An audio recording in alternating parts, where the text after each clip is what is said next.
let's jump right into today's explainer, where we're unpacking a truly terrifying story from the Konkan region of Maharashtra. It's a narrative that really forces us to look under the hood at the actual mechanics of terror. When Manoj and his wife Anu packed up their truck for Manoj's new office posting, they thought they were just running a little late, right? No big deal.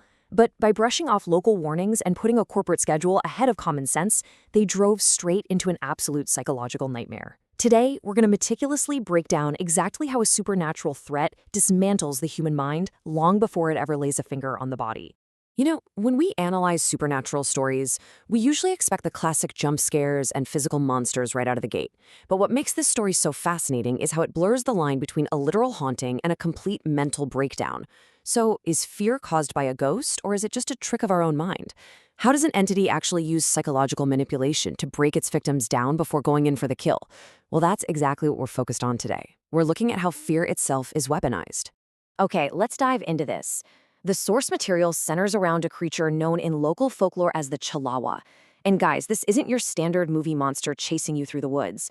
The word Chalawa itself is rooted in deception and illusion. Its primary weapon? Shattering its victim's reality. It doesn't just want to physically harm you, it wants you to lose your mind first. The whole goal is to isolate you, confuse you, and drive up your paranoia until you break.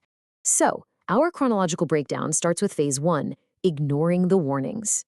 The foundation of this entire tragedy really just boils down to human hubris, specifically Manoj's arrogance. It was around 4 p.m., loading the truck had been delayed, and the truck driver was getting visibly anxious. He practically begged Manoj to wait until morning.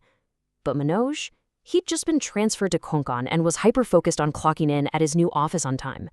He brushed off all the local folklore about the Chalawa as just nonsense and worthless talk, putting his schedule above the very visceral dread of the locals.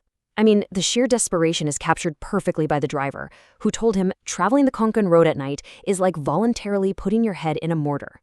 That wasn't a warning about highway robbers. It was a desperate plea about an inescapable entity that hunts anyone in its territory after dark.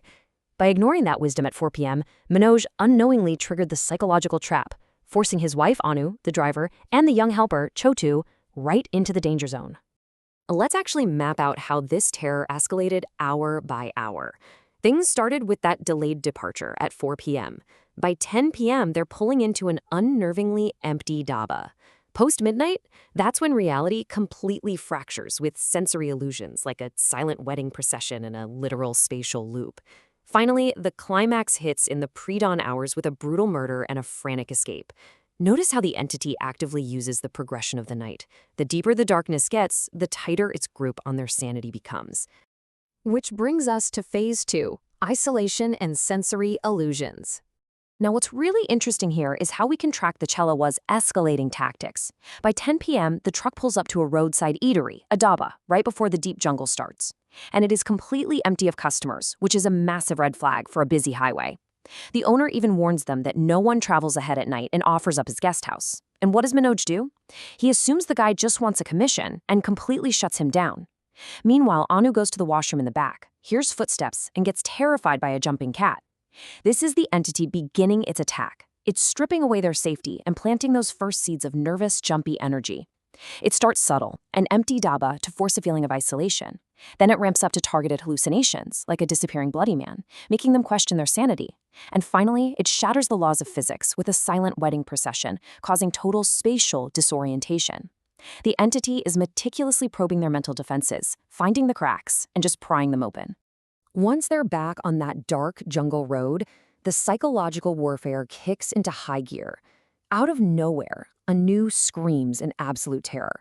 She sees a blood-soaked man standing right on the road, looking like a horrific accident victim. But before she can even tell them to stop the truck, the man just vanishes into thin air. The driver immediately panics, yelling that the Chalawa is hunting them. But Manoj? He actually gaslights Anu. He tells the driver just infected her mind with fear, totally dismissing her terrifying experience as a panic-induced illusion.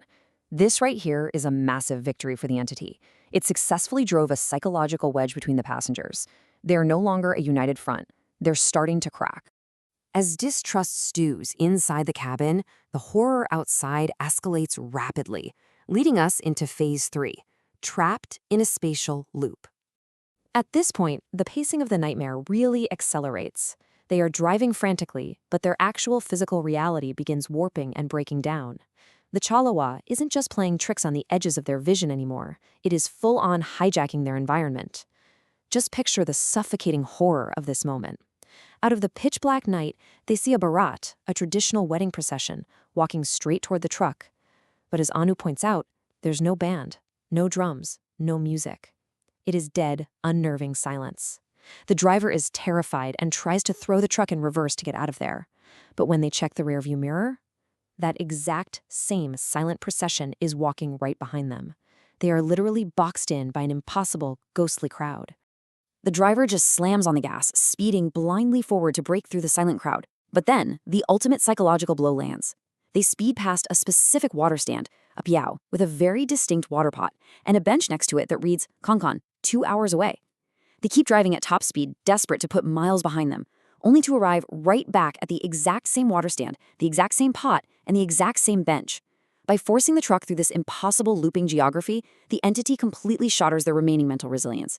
They are trapped in an inescapable psychological cage, just running endlessly on a supernatural treadmill.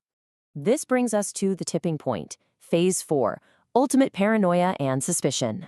Suddenly, the truck just dies, refuses to move. Knowing they can't be sitting ducks in the vehicle, the four of them flee into the brush and hole up in an abandoned, dirty little house with 2 beds. This is the absolute climax of the entity's psychological master plan. It took away their mobility, it took away their reality, and now it's taking away their trust. Exhausted, they manage to fall asleep in the pitch dark. But Anu is jolted awake by the sharp sound of a water glass shattering on the floor. She rubs her eyes, peers into the dim moonlight, and lets out a blood-curdling scream. Chotu, the young truck helper, is lying dead on the floor. His neck has been brutally torn open. The others jolt awake to this horrific, bloody scene. Now I want you to take a second and put yourself in that paranoid headspace. They locked themselves inside. There is a monster out there. So, who killed Chotu? And this brilliantly illustrates how the Chalawa successfully weaponize their total lack of trust. The room instantly erupts into accusations. The terrified driver points straight at Anu, screaming that she is the Chalawa. His proof?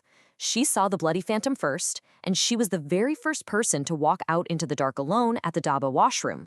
Manoj furiously defends his wife, yelling back that the driver also went into that exact same dark washroom right after her. The fear boils over into absolute physical violence. The driver grabs a heavy stick to kill Anu. Manoj jumps in, takes a brutal blow to the head, and starts bleeding. The entity didn't even have to lift a finger. It has them killing each other.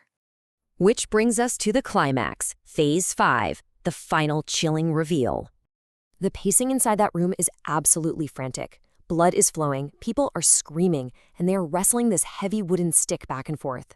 As the driver raises the stick to strike again, Manoj's eyes dart downward.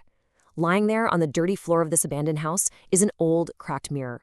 As the driver stands over him, ready to deliver a lethal blow, Manoj looks into that glass. He sees his own reflection. He sees the room around them, but he does not see the truck driver. The driver has zero reflection. The chilling realization hits Manoj like a freight train. The monster was inside the room all along. The truck driver wasn't just panicked, he was the Chalawa. Somewhere along the line, maybe back at that dark, isolated Daba washroom, the entity had replaced or possessed him. Operating on pure, unfiltered adrenaline, Manoj grabs the heavy clay water pot and smashes it directly into the Chalawa's skull. As the entity collapses, he grabs Anu's hand and they burst out the door, running blindly into the early morning light. The first rays of sunlight break over the horizon, shattering the entity's power because the Chalawas simply cannot hunt in the daytime.